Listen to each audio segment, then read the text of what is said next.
upaya non yudisial itu harus menjadi prioritas. Kita semua ingin maju, tetapi banyak kendala ya.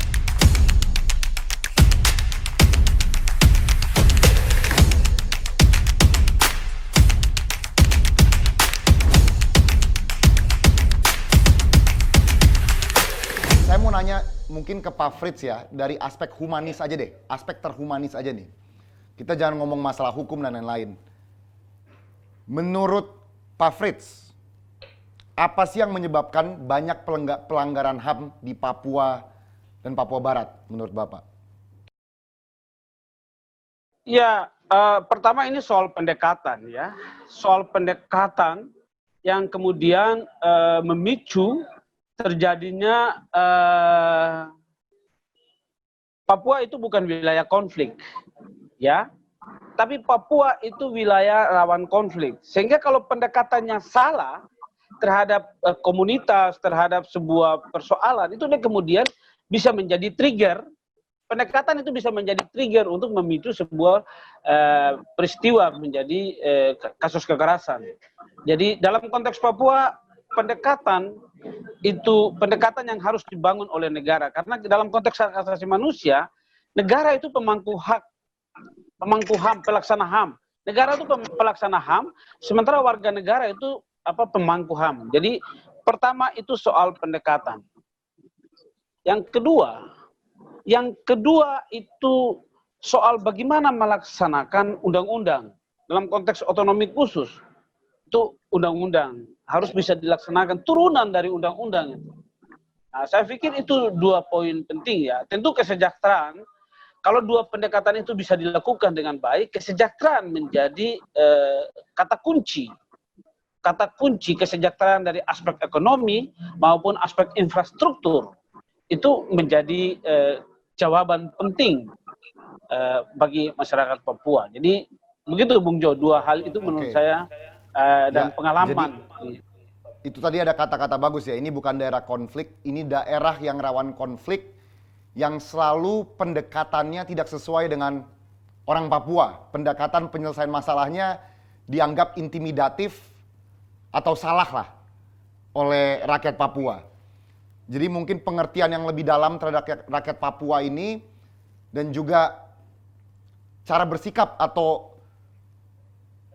negara ini terhadap Papua ini bisa menurunkanlah pelanggaran-pelanggaran HAM atau pelanggaran hukum yang terjadi di Papua. Saya berharap berarti setelah mendengar omongan Pak Yuspa dan Pak Frits, semoga bisa bertemu nih pihak Komnas HAM Papua dan Kejagung. Komnas HAM Republik Indonesia. Oh, Komnas HAM Republik Indonesia dan juga bagian divisi Direktur HAM Berat Kejaksaan Agung Republik Indonesia bisa bertemu nih ya. Tapi pertanyaan terakhir dari saya nih. Ini kan yang kemarin Pak, ini kan gedungnya kebakar nih Pak. Aman kan? Apa tuh masalah berkas-berkas ini semua? Untuk berkasnya di Gedung Bundar, nggak ada hubungannya dengan... Nggak ada hubungan dengan ini. Oke, itu dia rakyat biar tahu berkas-berkas ini semua tidak tersentuh dan masih aman. Oke. Pak Frits, mungkin ada tanggapan terakhir Pak Frits terhadap diskusi kita hari ini? Ya, saya pikir membicarakan hak asasi manusia, kita negara, Presiden, DPR, Komnas HAM, Kejaksaan, itu perlu sebuah komitmen bersama yang tidak sebatas perdebatan, tapi perlu tindakan nyata. Penyelesaian, ingat, yang boleh menyatakan sebuah peristiwa itu pelanggaran HAM berat hanya Komnas HAM. Di luar lembaga lain tidak boleh. Karena itu ketika Komnas HAM menyatakan ini sebuah peristiwa pelanggaran HAM berat, penyelesaian hukum itu menjadi penting. Apapun putusannya. Dalam konteks Papua, kita punya pengalaman 7 Desember 2000 dibawa di Pengadilan Makassar dan diputuskan tidak terbukti. Tapi ada kepastian hukum, itu penting. Nah, yang berikut terima kasih Pak Jokowi. Jokowi itu punya komitmen penyelesaian kasus HAM di Indonesia dalam konteks Papua.